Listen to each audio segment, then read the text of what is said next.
and welcome to the Alternative Thinking Podcast, the podcast that takes a deeper dive into the alternative marketplace and explores topical issues.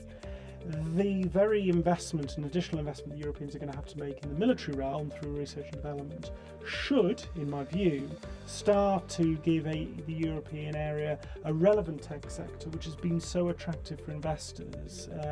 And that grand bargain that the US will defend the European eastern flank, and in return actually we will export our capital and buy US consumer tech.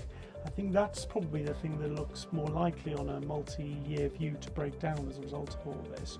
Whereas the whole tariff stuff, I tend to think, I agree with Kallum as always, that we'll kind of muddle through economically, but there's the seismic change.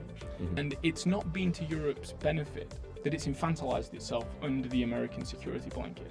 To Simon's point, I fully agree. With a bit of a lag, you'll start to see some improvements in productivity. Before that, Europe, the UK included, has to make some very serious policy choices about what it's willing to trade off in order to increase defence spending. The reason why I think it's important that policymakers lay out what they think the neutral interest rate is because I think it actually unlocks some investment, removes some uncertainty, and by the way, be prepared to be wrong. I mean, the only guarantee is that one of the two of us on the sofa, or maybe even both of us, are wrong on that estimate.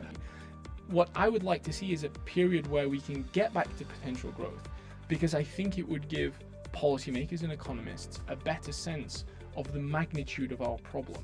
So you had those stakes in society, meaning that actually everyone had a vested interest in good. I think you wrote, this is me stealing Kallum's sound bites. Right. But they do like each other, really. He wrote something, I think recently, which I saw, which is that having a stake means that it puts the checks and balances on good economic policy making. That's exactly right. Notice that now the bond market is the check and balance on policy making in the UK, not the equity market. Yeah. You would want it to be the other way around. If you're truly pro-growth, the bond market is just telling you whether you can go out and issue debt. And less than 1 in 10 Britons own shares. To hear more, please like and subscribe to Alternative Thinking from growthInvest on YouTube, Spotify, and wherever you get your podcasts. This is a promotional podcast for EIS Platforms Limited Trading as growthInvest.